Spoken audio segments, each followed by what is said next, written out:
da tarde. Eu agradeço a presença de todos vocês. Tá? Essa é mais uma atividade do projeto de extensão da Unirio, chamado Astro em Unirio. Basicamente, nós realizamos, em tempos normais, observações do céu, palestras e exibições de filmes e peças artísticas etc., relacionadas a temas cosmológicos, astronômicos e arqueológicos. Hoje, nós estamos desenvolvendo nossa segunda atividade em tempos de pandemia. Né? A equipe do Astro em Unirio está toda presente aqui. Né? Ela é coordenada pelo professor Demison, são também um dos coordenadores, né? E nós somos assessorados pela Natália Amaral e pelo Pedro.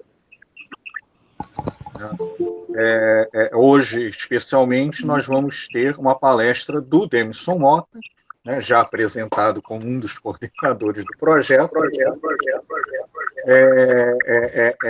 Ele, né, entre as várias formações dele, ele tem também a de relatividade geral, tanto que, né, é o que embasa ele inicialmente a oferecer regularmente a cadeira eletiva de cosmologia, e, portanto, ele vai também oferecer um tema relacionado à relatividade geral, né, que é o tema bastante interessante dos buracos negros e das ondas gravitacionais associadas aos buracos negros, né, ou a atividades relacionadas, colisões, buracos negros, etc., etc.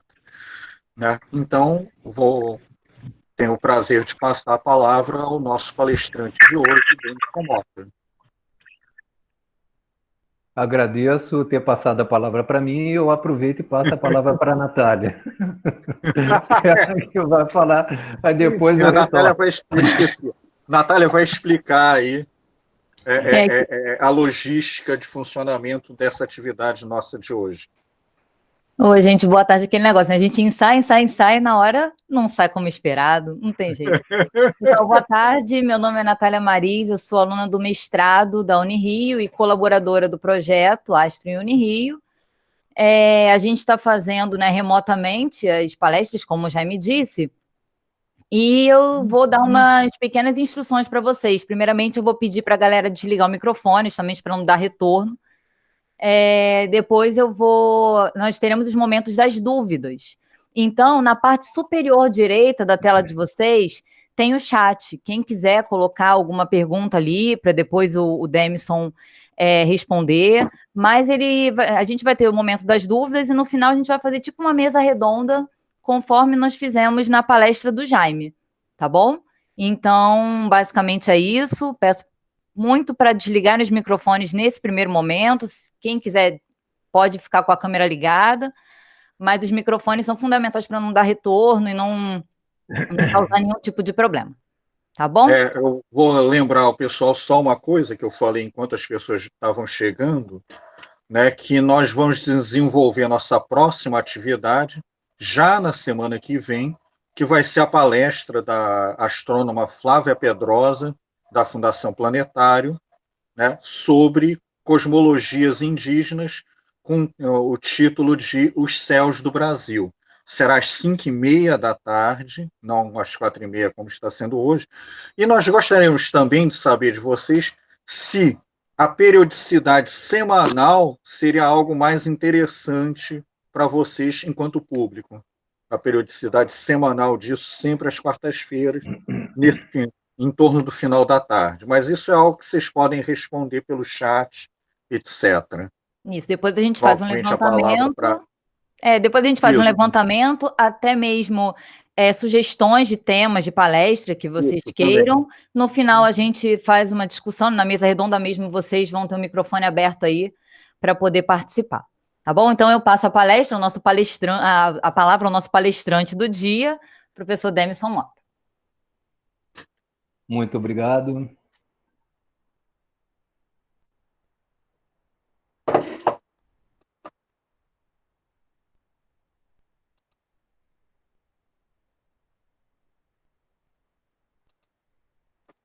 Estão vendo aí o slide? Sim, sim. Ótimo. Então, boa tarde para vocês. Eu agradeço em nome dos componentes do projeto de extensão Astro em Unirio.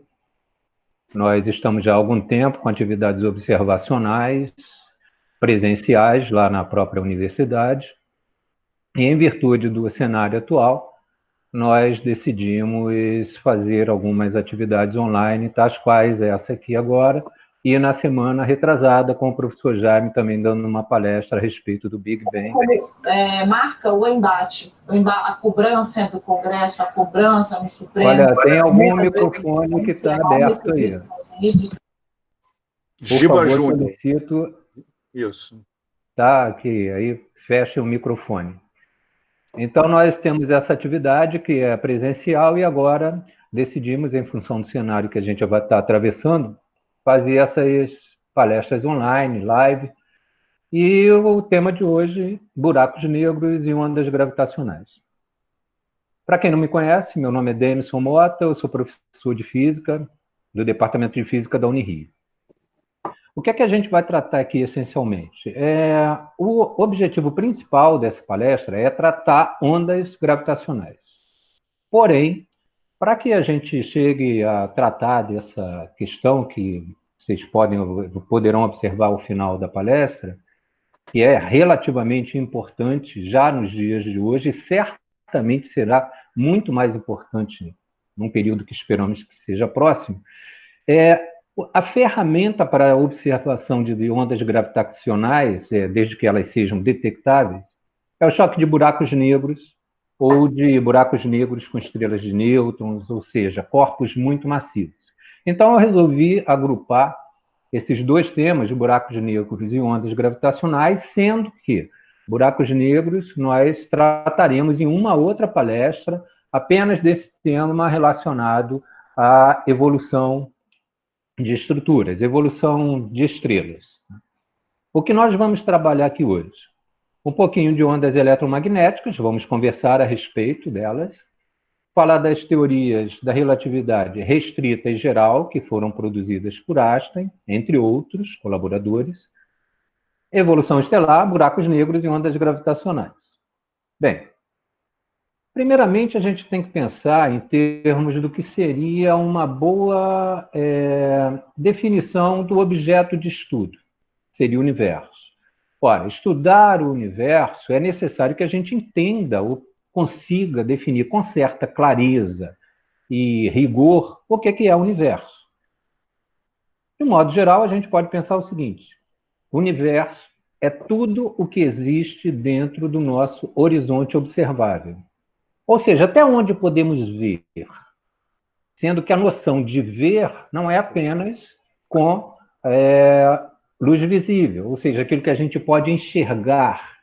Ver vai além do que isso, nesse contexto que a gente está querendo explorar aqui.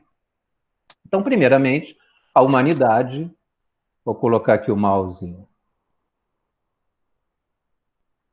sempre visível.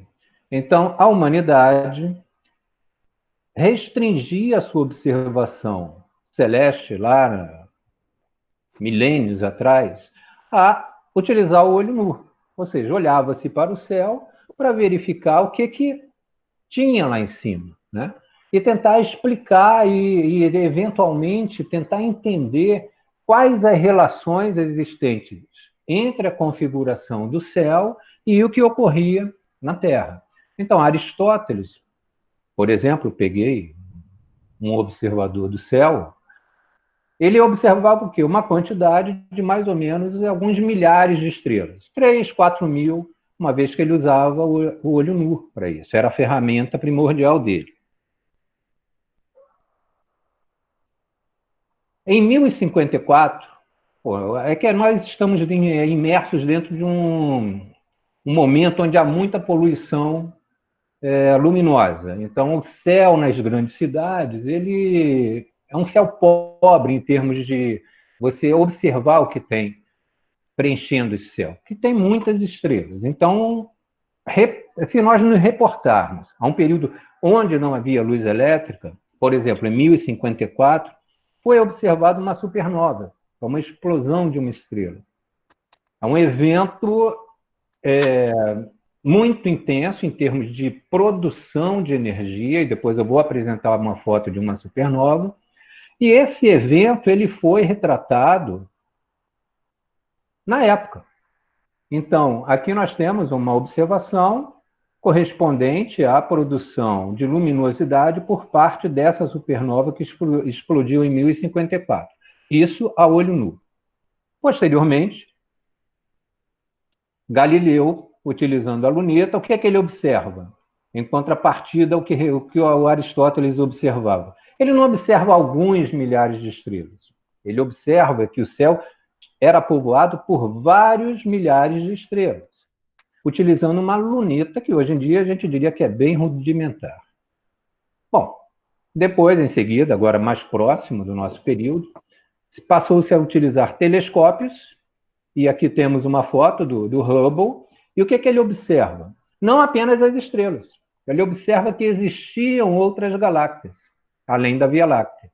Essa aqui é uma foto, um negativo de Andrômeda, foi tirado lá em 1929, e atualmente como a gente vê Andrômeda. Esse espetáculo aqui, cara, eu me amarro em Andrômeda, tá? E temos aqui duas galáxias que orbitam em torno de Andrômeda. Quer dizer, algo incrível, né? Duas galáxias anãs girando em torno de Andrômeda.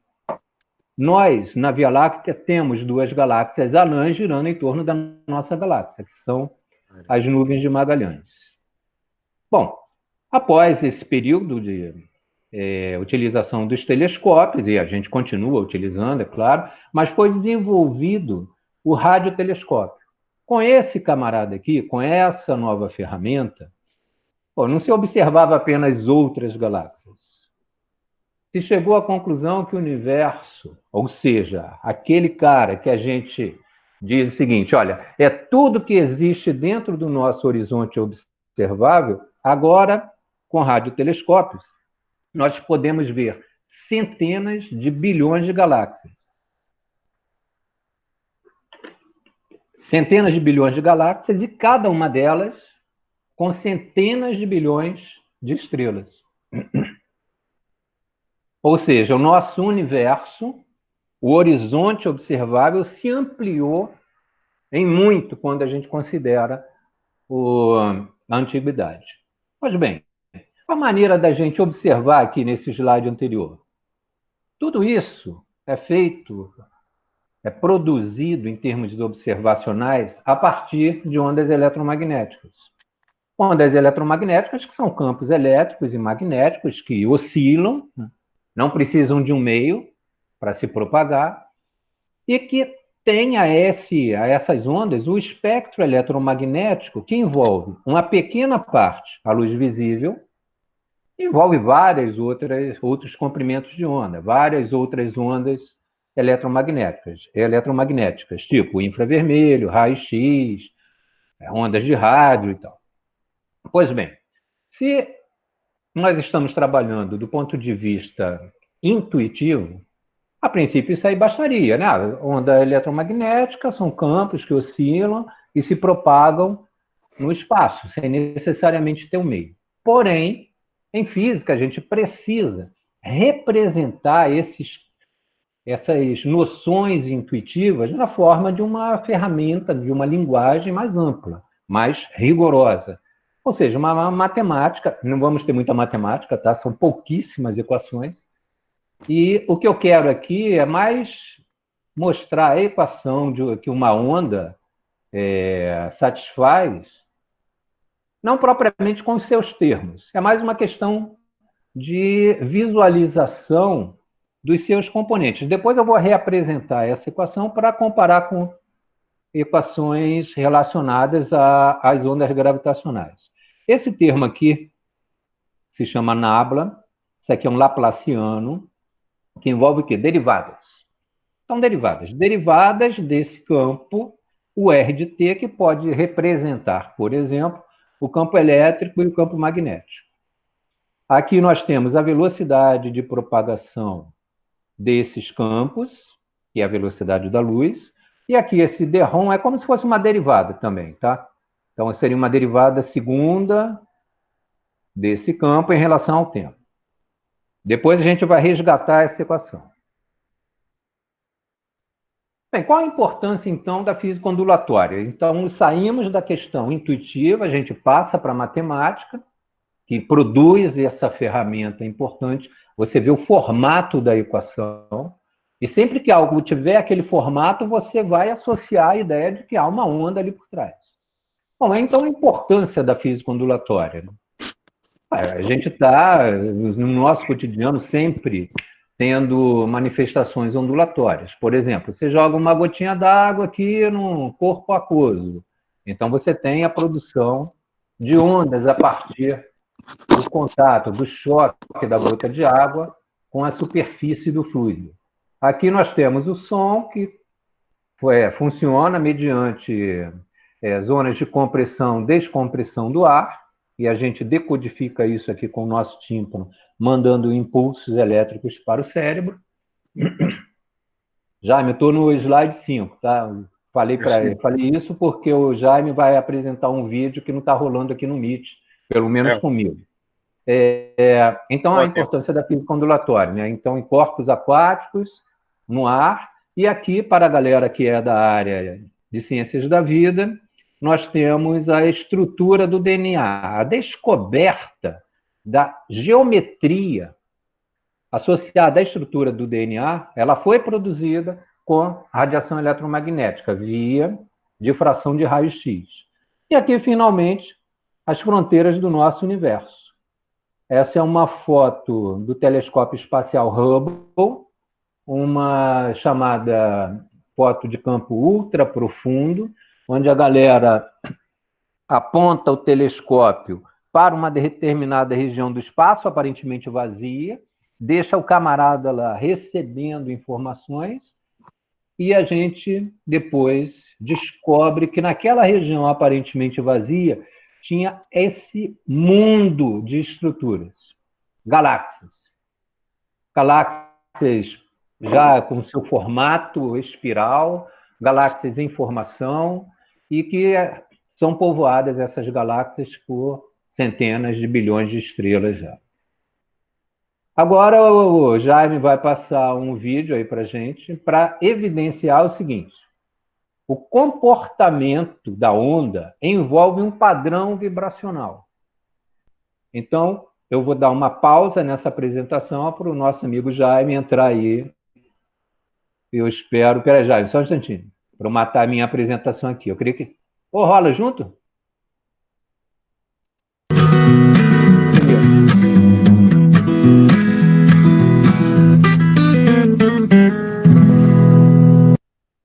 Já estava rolando, cara? Eu não ouvi. Hein, Jaime? Oi? Não, já estava rolando o vídeo? Não, é porque quando eu entro, eu mato a tua apresentação. Agora você pode voltar ao slide. Não, beleza, mas é porque eu só ouvi o finalzinho do som. Ah, é? Então deixa eu... Bota de novo, deixa rolar de novo do início.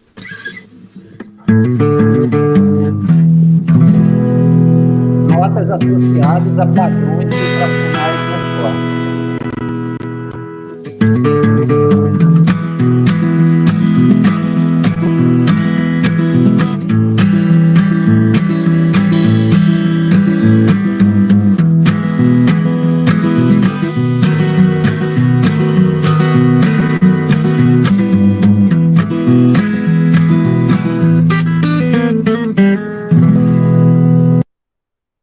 Tá, beleza. Vou retomar aqui. Beleza. Assim.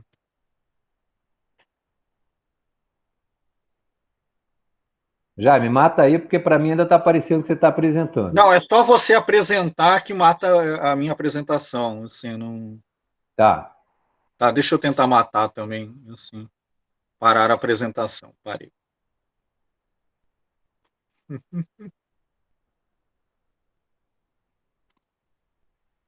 Beleza.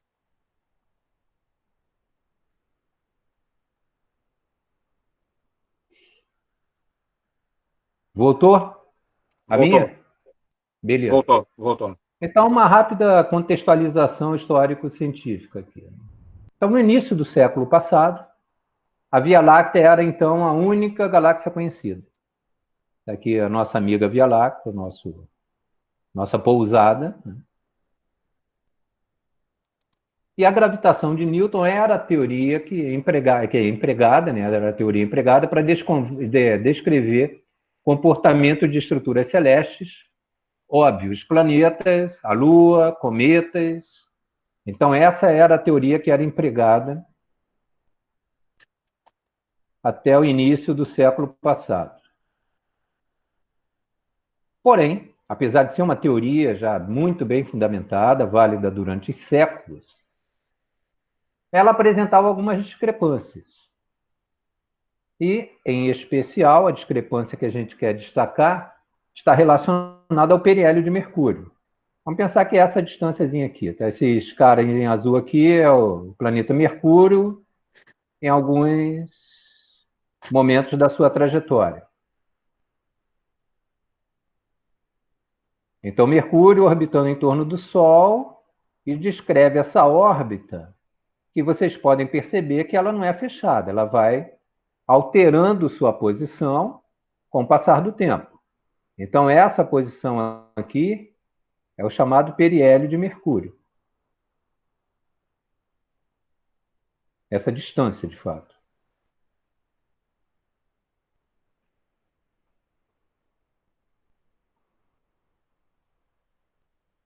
Esteticamente é um visual maneiro. Uhum. Bom, então o que é que ocorria? Que discrepância era essa? A física clássica lá da teoria de Newton dizia, vamos pensar dessa maneira simples, que Mercúrio deveria estar num ponto, aí quando a galera olhava para o céu, Mercúrio estava em outro ponto. Era uma discrepância séria e que não era solucionável mediante apenas a gravitação newtoniana. E havia dois outros problemas, dois experimentos importantes. O experimento de Michelson e Morley, que envolvia um aparato aqui, um dispositivo chamado interferômetro, que é localizado aqui em cima dessa mesa, e essa mesa flutua numa piscina de mercúrio, isso para evitar que vibrações afetem o resultado do experimento. Então, esse experimento de Michelson e Morley apresentava um comportamento que era diferente do comportamento esperado de então. E um outro experimento associado à radiação de corpo negro, onde você tem uma previsão teórica que corresponde a essa linha pontilhada e tem a observação, que é essa curva aqui. Agora me ocorreu que há alguma similaridade com o que hoje em dia se fala, né? Está havendo uma infecção cada vez mais significativa quando a gente quer, entre aspas, um achatamento da curva. É mais ou menos uma situação como essa. Essa curva aqui, ela é radicalmente diferente dessa. Esse problema, que é um problema, né? A previsão teórica não se encaixar no que é observado na natureza, então a gente tem que entortar esse troço que está aqui. Isso é tão grave que foi chamado catástrofe violeta na ocasião. Porque é catastrófico você ter essa previsão teórica e esse comportamento experimental. E detalhe, esses dois experimentos eles tinham algo em comum, o comportamento da radiação eletromagnética, da luz ou da radiação emitida pelo tal corpo negro. Aqui uma breve pausa, eu gostaria de saber se há perguntas. Há perguntas, Natália? Câmbio? Oi, no momento, não. Só pediram para depois você liberar o vídeo do violão. Tá, beleza, tranquilo, sem problema. Eu final. libero o slide que a galera tiver afim. Mas por enquanto não, gente. Alguma pergunta? Agora é a hora de fazer pergunta desse primeiro bloco. Porque eu estou fazendo, pessoal, estou fazendo aqui um esquema um pouquinho diferente, né? para evitar que alguém caia por cima do computador, largue o celular no chão com um soninho meio final da tarde. Então, de repente, a gente pode fazer um intervalozinho de uns 10 minutos para conversar um pouquinho a respeito de algumas coisas, caso vocês tenham interesse. Se não, a gente segue em frente. Demison, a Júlia Oi. fez uma pergunta. Toda galáxia tem galáxias anãs que a orbitam? Não. No caso, pelo menos que eu conheço, não sei se o Jaime conhece mais alguma, eu só conheço a nossa e Andrômeda. É natural que tenha outras, mas eu diria que sejam observadas, a gente não consegue ver um grande número, não. Jaime, você sabe responder isso? Não, olha só, vamos lá. Assim, o grupo local é composto por tipo 31 galáxias, com 3 grandes, que é a Via Láctea, né, a Andrômeda e a M31, né, que é uma galáxia bem menor. Das 3, a Via Láctea, perdão, Andrômeda é a maior e a M31 é a menor. A M31 tem metade do diâmetro da Via Láctea. A Via Láctea tem, quer dizer, as 2 nuvens de Magalhães e outras galáxias anãs, etc. Agora, depende do que você considera satélites. É natural que corpos maiores, em geral, tenham corpos menores orbitando do gênero. Já foi detectado asteroide, né, com um asteroide satélite. Né? Então, é natural supor que, em geral, os 2 tipos maiores de galáxias, principalmente as espirais, capturem corpos menores. Tá? Então, vamos dizer assim, um certo consenso da comunidade astronômica é de que, em geral, galáxias espirais, principalmente, tenham satélites ao seu redor. É meio um consenso. Mas não necessariamente galáxias anãs, né?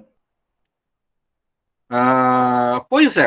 Aí depende do que você classifica também, porque tanto Andrômeda quanto a Via Láctea, além de galáxias anãs irregulares, etc., tem os aglomerados globulares, né, que você pode considerar também que sejam específicos o suficiente para serem, de fato, satélites.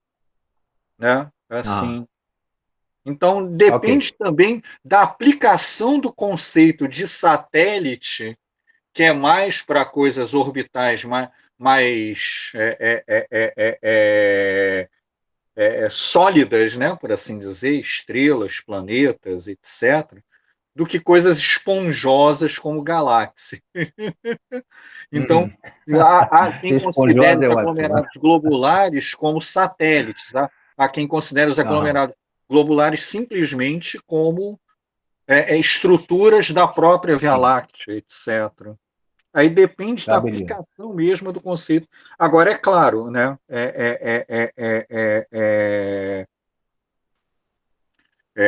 Em última instância, por quê?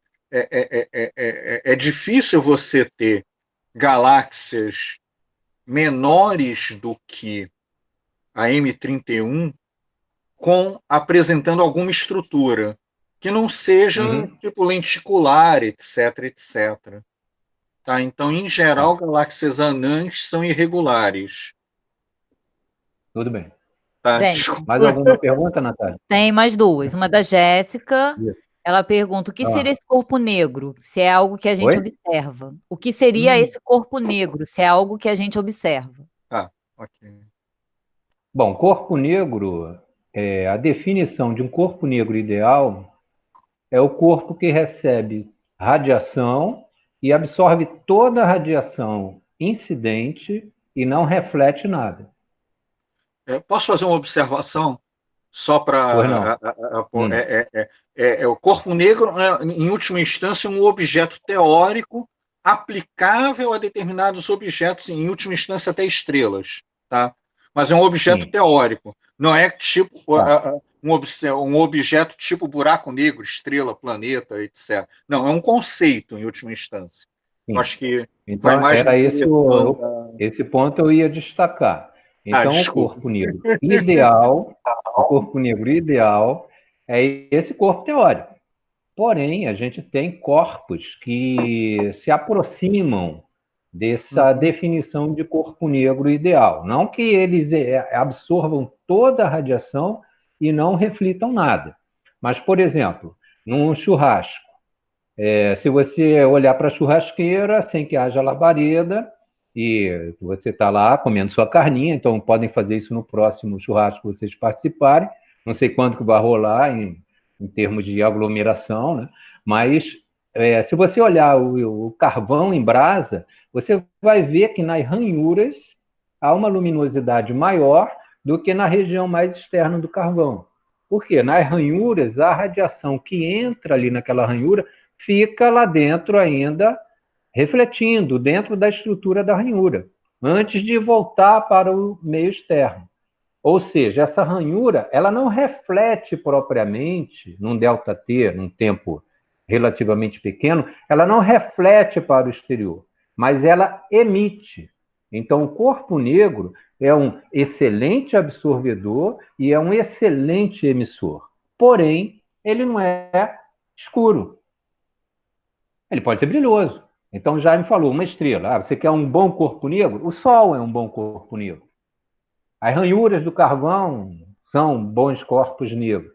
Por exemplo, eu lembro que quando a gente trabalhava com corpos negros lá na UF, na graduação ainda, ou seja, milênios atrás, então a gente usava uma latinha de refrigerante, enegrecia ela com fuligem e ela tinha um pequeno furinho com uma agulha. E aquele furinho com agulha que era o corpo negro. A gente fazia a radiação passar por ele, ou seja, o buraco, o vazio, o não lata é que era o corpo negro. Ou seja, a radiação que atravessava esse orifício ficava lá dentro, refletindo na latinha de refrigerante, e eventualmente, depois de algum ΔT lá, aí saía. Então, há a absorção pelo buraco e uma emissão pelo buraco. Tá? Não confundir corpo negro com buraco negro. Buraco negro é outra história. Mais alguma coisa? Tem mais uma pergunta. Peraí que eu estava prestando atenção na explicação. O Rodolfo perguntou, se estima a distância das galáxias somente pelo desvio para o vermelho das luzes provenientes delas, ou existe algum outro meio de estimar a distância da nossa para alguma outra galáxia? Pergunta interessante. Bom, você tem a lei de Hubble e o desvio para o vermelho, como eu não sou da área de astronomia, né, mas eu diria que, do ponto de vista observacional, são os meios mais, digamos, precisos para a obtenção da estimativa de distância das galáxias.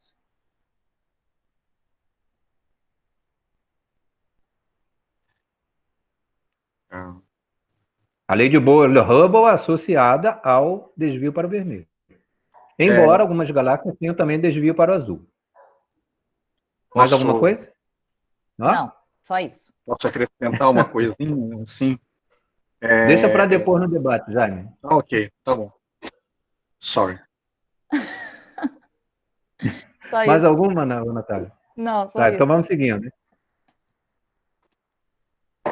Bom, vamos lá. Então, havia a questão que eu tinha apontado a respeito da gravitação de Newton, como sendo a teoria para explicar o comportamento das estruturas celestes, e algumas discrepâncias. Essas discrepâncias foram resolvidas com o advento da relatividade geral. Só que antes da relatividade geral, Einstein produziu a relatividade restrita. Ela envolve corpos em movimento retilíneo uniforme e ela se fundamenta em dois postulados básicos. Que as leis da física são as mesmas em todos os referenciais inerciais, lembrando que referenciais inerciais são referenciais não acelerados, são os caras em movimento retilíneo e uniforme. E o segundo postulado é que a velocidade da luz é a mesma para todos os sistemas de referência inerciais, independente do movimento da fonte. Ou seja, você tem a relatividade restrita como sendo algo que é particular, porque envolve apenas movimentos em linha reta. Ora, qualquer movimento curvo envolve aceleração. Então, a maior parte dos corpos possui aceleração. Aí eu tenho aqui, a Terra gira em torno do próprio eixo. Há um movimento de precessão do eixo da Terra. Esses movimentos são curvos, eles envolvem a aceleração. Você tem a Terra girando em torno do Sol, é curva, então a Terra está acelerada. E temos aqui, essa aqui não é a nossa galáxia, né? Obviamente, eu utilizei apenas como uma ilustração. O sistema solar está nos braços mais externos da nossa galáxia e o sistema solar gira em torno do centro galáctico, do centro da Via Láctea. A própria Via Láctea também tem movimento acelerado. Então, nós temos a maior parte dos corpos fora desse esquema teórico da relatividade restrita. E Einstein sabia dessa fragilidade. Então, o que ele fez? Passou cerca de 10 anos, né, isso aqui foi produzido, essa relatividade restrita, em 1905, ele passou cerca de 10 anos para produzir uma teoria que incluísse movimentos acelerados, que incluísse aceleração. Ele fez isso com um determinado procedimento, lá, e alguns princípios que não vêm ao caso aqui para a gente. Em essência, essa teoria da relatividade geral, então essa que envolve aceleração, que é mais ampla, mais abrangente, ela se caracteriza por apresentar um efeito muito interessante, que a física, massa, energia, fluxo de calor, essa física altera a geometria do espaço e do tempo. Então, Einstein tentou produzir uma equação que aliasse, que vinculasse o comportamento da geometria à estrutura física presente nessa mesma geometria. Tipo, eu tenho aqui, eu estou num quarto, pô. Então, esse quarto tem uma distribuição de matéria, de massa. E essa distribuição de massa, no caso aqui, ser um quarto, corpos de pouca massa, vai produzir pequenas distorções, pequenas flutuações, pequenas deformações do espaço-tempo. Isso é perceptível mais quando você trabalha com grandes massas. Até mais do que a massa da Terra, a massa de uma galáxia, a massa de um aglomerado de estrelas, a massa de uma estrela. Então, ele conseguiu, a partir dessa ideia de inclusão da aceleração, perceber que a massa, a energia, produz deformação do espaço e do tempo. E gerou uma equação, quer dizer, são as equações, na verdade é uma equação única aqui, né, que vocês estão vendo, mas, de fato, nós temos aqui 16 equações. Essas são as equações do campo gravitacional, extremamente complicadas. Esse objeto aqui, R, mini, com esses índices, é um objeto chamado tensor. Se tiver alguém do mestrado em física, aí deve estar tendo até taquicardia, porque eles adoram isso aqui. Quando eu dei aula, foi realmente um sentimento, sabe, impressionante, a felicidade que eu via nos rostos dos caras. Bom, então, os tensores, para o resto da galera, pode ser pensado como sendo equivalente a uma matriz. Então, onde esse índice representaria linhas e aqui colunas. E representaria coordenadas do espaço e do tempo. Então, você tem o espaço x, y, z e mais o tempo. Ou seja, no universo quadridimensional, você tem 4 possibilidades aqui, tipo x, y, z e t, e aqui você tem 4 possibilidades, x, y, z e t. Então, tipo, a gente associaria ao x 1, ao z, ao y 2, algarismo, né? Ao z, o algarismo 3 e ao t, o algarismo 4. Então, isso aqui representa, de fato, 16 equações diferenciais e não lineares. Cara, tem que ter disposição para resolver esse troço aí. Essa questão da deformação do espaço-tempo, o Euler, ele cunhou a seguinte frase: Aqui vocês podem ver a Terra deformando o espaço-tempo ao redor, diz ao espaço-tempo como se curvar, e esse espaço-tempo diz a matéria como se mover. Além de belíssima essa frase, ela pode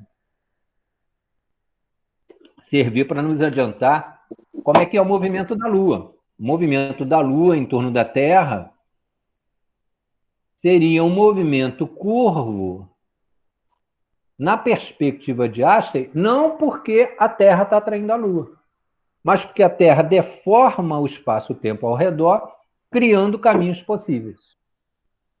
Ora, isso aí é uma doideira, né? Imagine isso lá no início do século passado. Mas Einstein, ele previu, né, a possibilidade de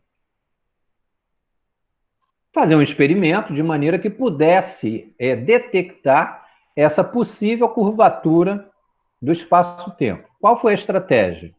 Quando houvesse um eclipse total do Sol, uma estrela que estivesse atrás do Sol, se o Sol realmente deformasse, em função da sua massa, deformasse o espaço-tempo ao redor, a luz da estrela sofreria uma curvatura.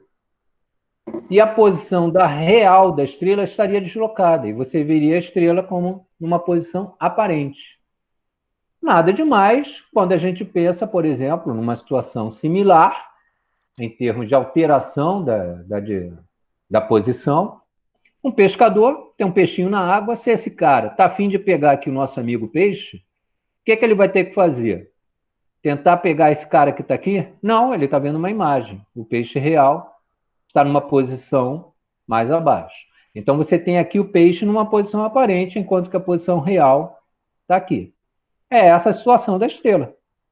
Ou seja, essa interface de separação entre ar e água funcionaria de uma maneira equivalente a uma lente, que é isso que está aqui, havendo um desvio do feixe luminoso, que está sendo representado aqui, que é oriundo dessa estrela. Uma outra foto, que eu acho maravilhosa, estão na live, pô, a garota obviamente está aqui, né? Cara, eu acho isso fantástico, meu. Sempre que eu vejo essa foto, eu paro assim. É maravilhoso. Bom, passado esse momento de emoção, né? Vamos voltar aqui. Em 1912, houve então a primeira tentativa de detectar essa curvatura apontada aqui, nesse esqueminha. A primeira tentativa de detectar essa curvatura. Houve um eclipse solar e teve uma expedição que foi lá para o município de Cristina, no sul de Minas. Não rolou. Por quê? Choveu. Choveu é um caso sério, cara. Em 1914, Freundlich tentou testar já no outro eclipse total. Foi lá para Crimeia. Freundlich, alemão. Foi para a Rússia. Aí o que rolou? Estourou a Primeira Guerra Mundial. Freundlich, alemão, foi preso pelos russos. Não rolou o eclipse e o equipamento ainda foi confiscado. Mó prejuízo, né? Acabou a Primeira Guerra, aí tinha um novo eclipse. Eclipse total em 1919. Aí 2 expedições inglesas foram organizadas para então verificar se a previsão de Einstein, alemão, estava correta. Pô, logo depois da Primeira Guerra, havia um embate político, né, entre os ingleses e os alemães. Os alemães eram o povo inimigo, né? E aí uma galera inglesa pensou assim, pô, vamos acabar com a credibilidade do cientista alemão. Aí outra galera, não, pô, é melhor não pensar dessa forma, vamos pensar que a ciência está acima dessas paixões políticas momentâneas. E mais o fato é que as expedições foram realizadas e uma foi para Príncipe, na costa da África, Ilha do Príncipe, e outra em Sobral, no Ceará. O que rolou em Príncipe? Choveu. Choveu na ilha e apenas 2 fotos foram tiradas e não ficaram muito boas. E, incrível, depois de um dia inteiro nublado, o céu se abriu no momento do eclipse. E 7 fotos foram feitas. E aqui nós temos, em 1919, a foto é original, 2 traços aqui, em verde, eu espero que vocês consigam ver, e mais 2 traços aqui, mostrando o desvio na posição das estrelas. Ou seja, estava confirmada a previsão experimental de Einstein. Concluiu-se, então, que ele estava correto e a sua teoria superou a do Newton. Pois bem, posteriormente, o Einstein escreveu, né, como um agradecimento, num encontro específico lá. O problema que minha mente formulou foi respondido pelo luminoso céu do Brasil, lá no Ceará. Mas, apesar desse sucesso, né, observacional, ou seja, a verificação experimental da previsão teórica, o Einstein enfrentou a oposição de vários setores. Manifestações antissemitas, do tipo, pô, o cara é judeu, e tinha a questão da física alemã, já indo, se encaminhando para uma situação política do pré-guerra, Segunda Guerra Mundial, e uma visão de simplicidade da ciência. Porque aquelas equações lá que eu falei da matriz, né, dos tensores, são equações muito complicadas. E havia uma noção de que a ciência deveria ser algo simples, né? O Weyl, um grande matemático, lá no início do século passado, o início que eu falo é antes de 1950, tá? Tudo que eu falar do início é da metade inicial do século. Aí a frase do Weyl: quando tenho de decidir entre a verdade e a beleza, em geral escolho a beleza. A beleza está na simplicidade. É uma equação simples que permite uma abrangência muito grande. Essa é a visão de beleza que a física e a matemática têm a respeito das equações.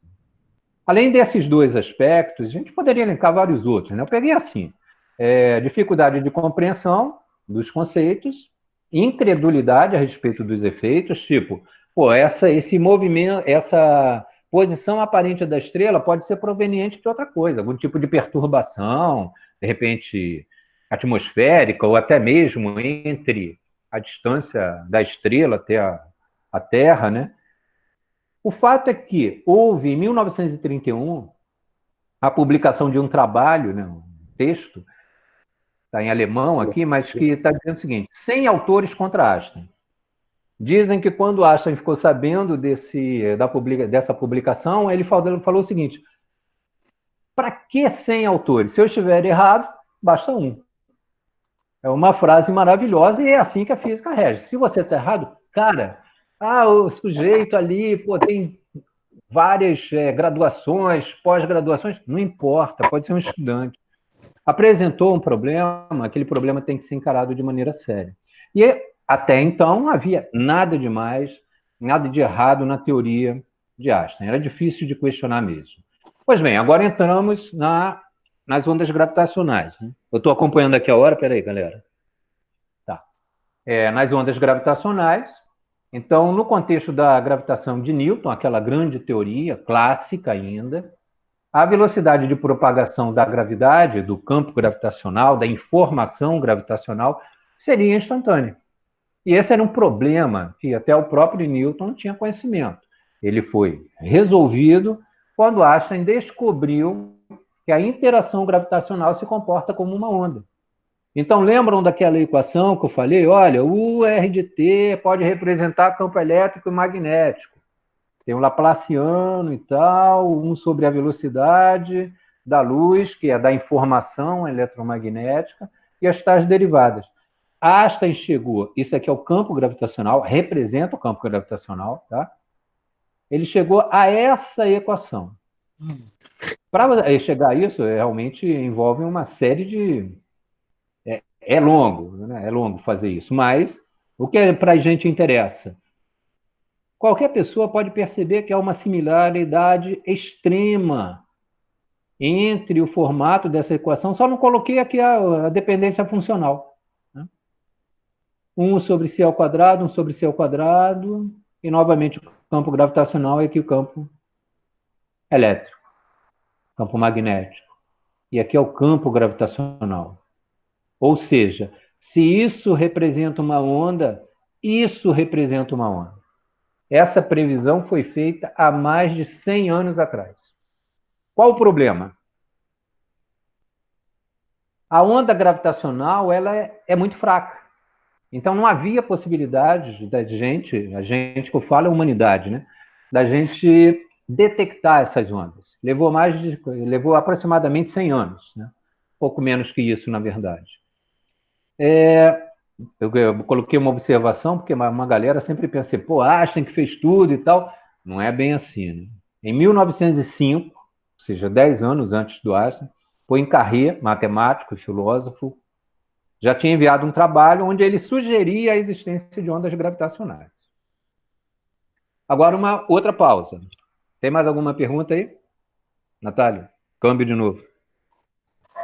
Calma, menino, tem que desativar aqui o microfone. Não, no momento não. Deixa eu ver aqui, até o momento não. Só o Arthur falando que caiu uma lágrima quando você falou de tensores.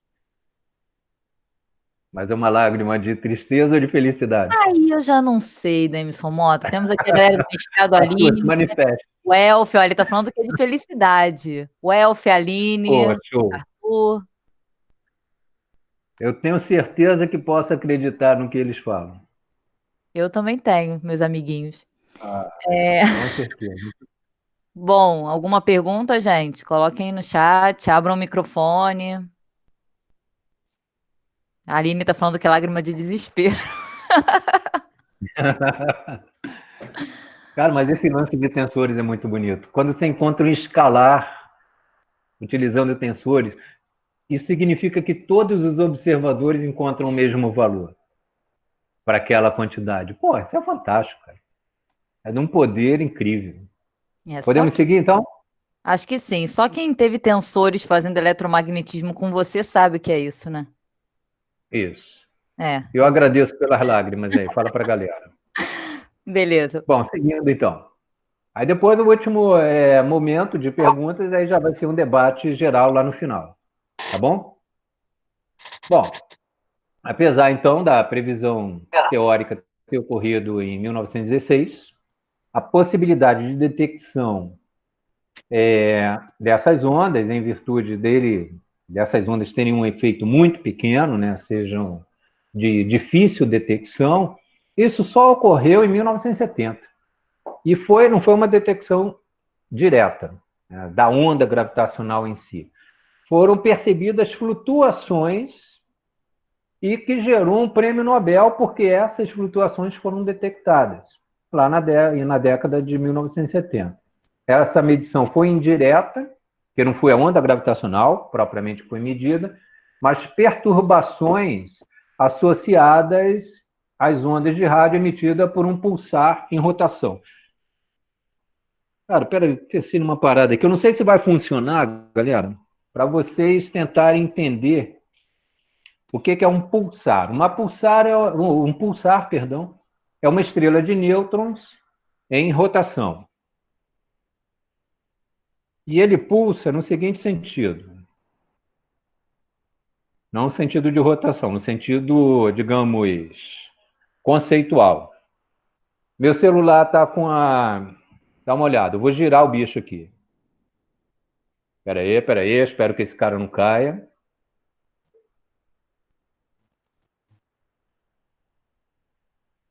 Essa é a ideia de um pulsar. Algo que gira e emite radiação. Então, é como se ele ficasse piscando.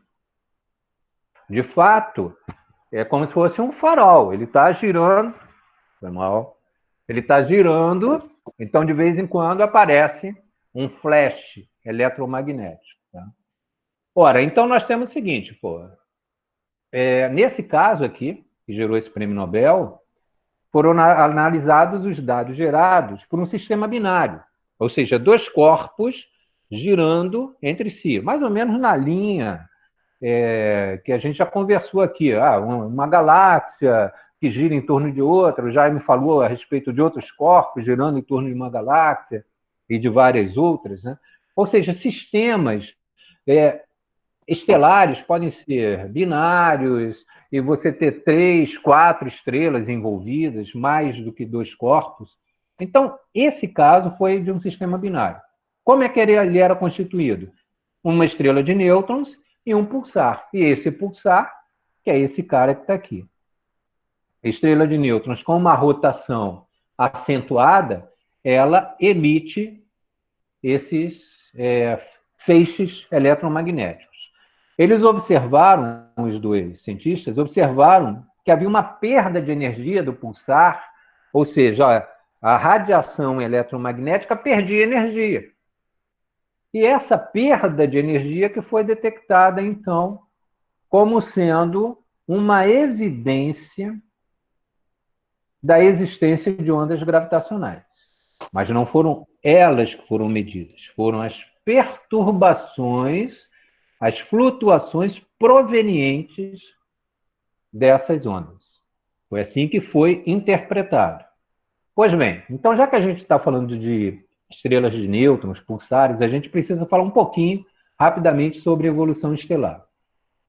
Bom, como se forma uma estrela? A partir de uma nuvem de gás, que começa a se colapsar, se contrair, e essa contração faz com que a energia potencial gravitacional se transforme em térmica, e aumenta a temperatura daquela região, daquela nuvem, até um ponto que começam os processos de fusão nuclear a ocorrerem. Fusão nuclear de quê? Os elementos leves, tipo hidrogênio. Depois de um tempo, o hidrogênio pode acabar, e vai acabar. Na medida em que acabar, você tem a seguinte situação. Se a estrela tiver uma massa baixa, que não seja capaz de produzir fusão do hélio, o que vai ocorrer? Acabou o combustível nuclear, ela esfria. Agora, se ela tiver massa suficiente, e aí é que a coisa fica maneira, se tiver massa suficiente, a fusão nuclear continua e a temperatura vai aumentando. Ora, se aumenta, o que acontece com a estrela? Ela se expande e vai se transformar numa gigante vermelha. Esse é o futuro do nosso Sol. Então, o que vai ocorrer com o Sol? Ele vai acabar o hidrogênio, praticamente não ter nada, e vai começar a se expandir de maneira que ele vai chegar aqui onde a gente está. Isto é, vai engolir a Terra. Tá? O futuro do nosso Sol, então, vai após ser uma gigante vermelha, então o gás se expandindo, ele vai esfriar e depois o Sol vai se contrair até se transformar numa anã branca. Aqui eu tenho uma foto, novamente, do telescópio espacial Hubble, onde tem aqui alguns círculos que mostram onde se encontram algumas anãs brancas, lá dentro desses círculos. Ou seja, são estrelas pequenas, com atividade residual, em termos de fusão nuclear. Agora, se tiver mais massa ainda, e tem uns intervalos de massa, né? Ou seja, a massa do Sol, 5 vezes a massa do Sol, 2 vezes, 10 vezes. Eu não coloquei esses dados aqui porque eu não achei relevantes para a discussão que a gente tem aqui agora, né? Estrelas mais massivas ainda, ou seja, são capazes de pegar o carbono e fundir nuclearmente esses caras. Então, essas estrelas mais massivas podem produzir fisão e fusão é brabo. Fusão nuclear, até o ponto que a estrela é constituída por um núcleo de ferro. Seu núcleo é de ferro. Além do ferro, ou seja, a produção de elementos mais pesados que ele, não se consegue fazer mediante a atração gravitacional. O problema é que esse processo produz uma liberação tão grande de energia que a estrela se instabiliza. E ela acaba ejetando parte da sua matéria como uma supernova. E aqui nós temos, então, uma supernova. Lembram lá daquela supernova da China, não sei o quê? Não. Então, é uma emissão tão grande de energia que vocês podem ver o momento aqui que está com essa emissão, né, digamos que tenha sido a explosão da estrela, e tempos antes, anos antes da explosão da estrela. Então, isso é um farol, cara. Não era natural que, dependendo do local onde houvesse a explosão de supernova, a galera lá na China pudesse ver a olho nu, lá em 1054. E aqui é atualmente o estágio que se encontra essa supernova, já com um zoom aí do telescópio espacial Hubble. Bom, em virtude da massa, se ainda for mais massivo, a estrela, depois dessa explosão, né, ou seja, uma massa significativa, ela pode se transformar numa estrela de nêutrons. E temos uma foto novamente do Hubble. Então, estrela de nêutrons, os elétrons caem dentro do núcleo e se aniquilam com os prótons, gerando radiação. Né? E se for mais massivo ainda, tipo 100 vezes a massa do Sol, não que seja nesse limite exato, né? Então, mas que seja 100 vezes a massa do Sol, nem os nêutrons são capazes de manter a sua estrutura, porque eles não são partículas propriamente. Podem ser interpretados como tal, mas eles são constituídos de outras partículas. Eles têm estrutura interna. Então, eles podem, têm espaço vazio, eles podem se contrair mais ainda, a um ponto tal que a estrela se transforma num buraco negro. São estrelas muito massivas e que evoluem para um estágio tal de deformação do espaço-tempo ao redor que a luz que ela emite não consegue escapar do seu campo gravitacional. E por isso a gente batiza, né, como esse tipo de estrela, né, nesse estágio da evolução estelar, como um buraco negro, que não é nem um buraco, nem é negro. Aqui nós temos a primeira foto do buraco negro. Recentemente, no ano passado, o Martin Mackler, do CBPF, dentro desse projeto de extensão Astro em Unirio, ele apresentou uma palestra presencial, na época, sobre essa foto, e a gente conversou muito a respeito dos buracos negros, e algumas pessoas que eu vi aí presentes hoje estavam presentes naquele dia também. O que é que a gente vê aqui? O buraco negro não é esse cara. O buraco negro está lá dentro. Isso aqui é o horizonte de eventos. É por aqui, é como se fosse um abismo gravitacional. Se você está por aqui, camarada, não entre. Porque se você entrar, já era. Então, você vai ser sugado. Digamos, não deve ser uma coisa muito bacana de você sentir. Mas a ideia é essa, o buraco negro está além dessa região escura. Esse é o horizonte de eventos. Pô, esses buracos negros, então, são extremamente massivos. Jaime, está chegando, então, outro vídeo daqui a pouco, tá? Tá, tô atento. Assim, tá engatilhado aqui. Aí eu te falo, olha, qual a importância, então, da detecção das ondas gravitacionais? Essas ondas, elas carregam, então, informações a respeito das causas, ou seja, das estruturas que geraram essas próprias ondas. Então, elas podem ser detectadas, e foram detectadas diretamente, já deu até prêmio Nobel, né? Elas oferecem pistas importantes sobre a natureza da própria gravidade e vai permitir que a gente, além de fazer testes da teoria da relatividade geral de Einstein, a gente compreenda melhor o universo. Então, mais um vídeo que evidencia, tal qual aquele do violão, a percepção de que a partir dos efeitos é possível descobrir suas causas. Não sei se vai rolar o som, e por isso é necessário o Jaime atuar aí agora, mas tem um carinha que tem uma placa de Chladni, que é uma mesa metálica, e ele passa tipo arco de violino, não sei se nesse vídeo tem arco de violino, mas tem umas estruturas, tipo umas bolinhas, e o cara vai mudando a bola, que é de material diferente, e raio diferente, no caso de esferas, e aí produz efeitos diferentes. Vamos lá, Jaime. Peraí. Tá contigo, cara. Aham.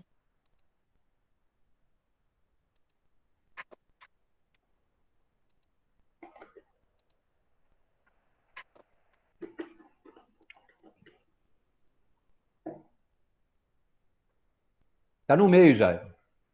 Tá no meio? Não. Tá no meio, bota no início, senão, pô, assim, cara, pô. Peraí.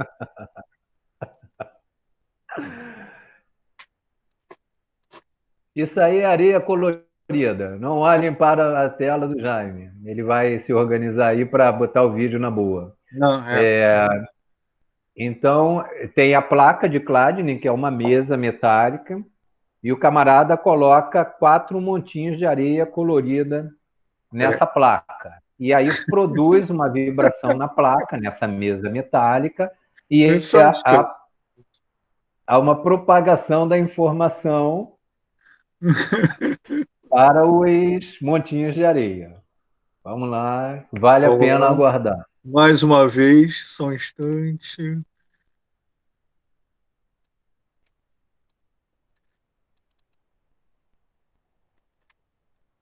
Só mais um instantinho. Peraí.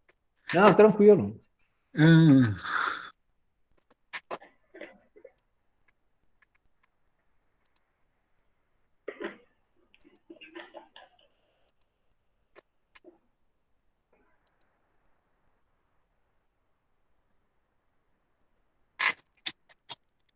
Ah, tá Olha lá com os som? 4 montes. Aparentemente não, mas tudo bem.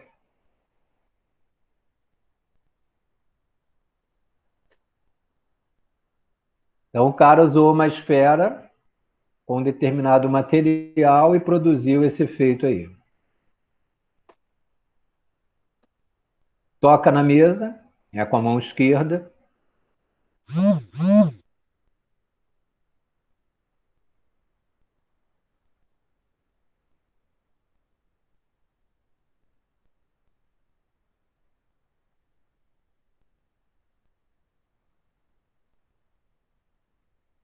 Ou seja, ele entrega energia para a mesa metálica, ele interage com a mesa, agora mudou a bolinha, né?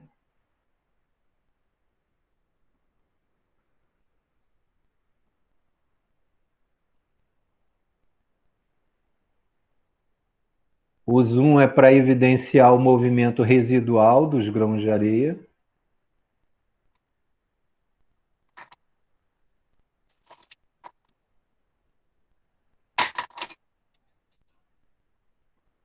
Isso aí foi para enganar a gente, enquanto ele aproximou, aí ele mudou o sinal lá.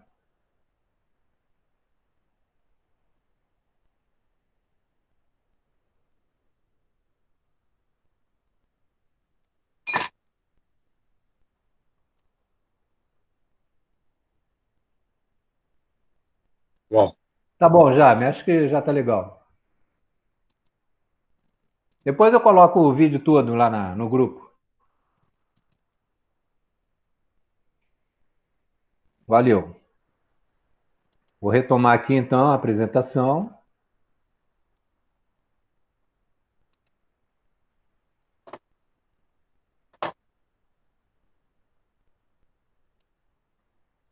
Voltou a minha apresentação? voltou. Beleza. Então, o que ocorreu ali? Essa mesa metálica chamada placa de Chladni, a vibração gera um padrão geométrico. Ou seja, você, a partir do efeito, a partir do padrão geométrico, se você tiver informações e as equações corretas, você pode inferir qual seria o agente causador daquele tipo de padrão. Pois bem, é mais ou menos isso que as ondas gravitacionais, é óbvio que é uma ilustração, né? Eu estou tentando aproximar conceitos. É mais ou menos esse o papel que as ondas gravitacionais podem desempenhar. Por quê? Até o momento, retomando o que a gente já viu, o que a gente usa para observar o universo? Aquele horizonte, tudo que existe dentro do nosso horizonte observável. A gente tem usado ondas eletromagnéticas. Vou colocar aqui o ponteiro de novo. A gente tem usado ondas eletromagnéticas. Pois bem, as ondas eletromagnéticas, elas podem se comportar como uma barreira física à observação. Por exemplo, aí para ilustrar isso, tem uma pessoa aqui, outro carinha aqui, tem uma parede, uma abertura, uma porta, algo desse tipo, e uma outra parede. Esse cara, se ele falar, ele emite ondas sonoras.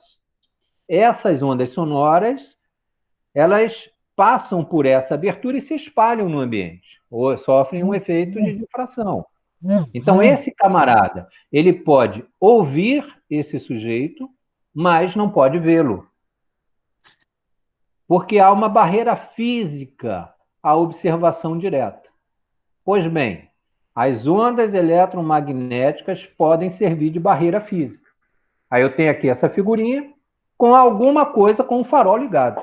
Pode ser um farol, 2 faróis, holofote, pode ser 2 motos, 2 carros. Não temos informação a respeito de qual é a fonte geradora dessa informação luminosa. Então, a luz transforma-se numa barreira física. Agora, se alguém lá atrás fala assim, cara, esse é o meu carro. Pronto, pô, então você recebeu a informação de uma outra maneira, que não é informação via radiação eletromagnética. Esse é o papel que vai ser cumprido pelas ondas gravitacionais, porque o universo tem essa barreira física, essa barreira eletromagnética. Essa aqui é uma imagem correspondente ao quão no passado a gente pode enxergar o nosso universo. O quão no passado em que sentido? Pô, digamos, se você olha para a Lua, digamos que já estivesse de noite, eu nem sei, porque está tudo fechado aqui, mas você olha, pô, está lá a Lua.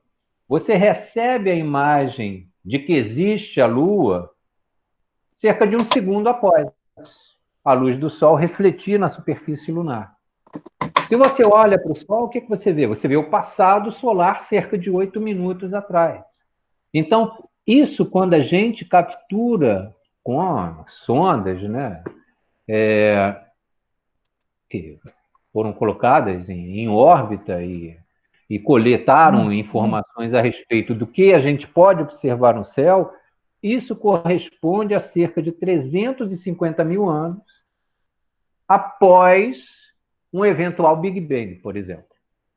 Ou seja, o quão longe eu posso enxergar no passado. O que aconteceu 100 mil anos após o Big Bang? Admitindo que houve um Big Bang. 100 mil anos depois?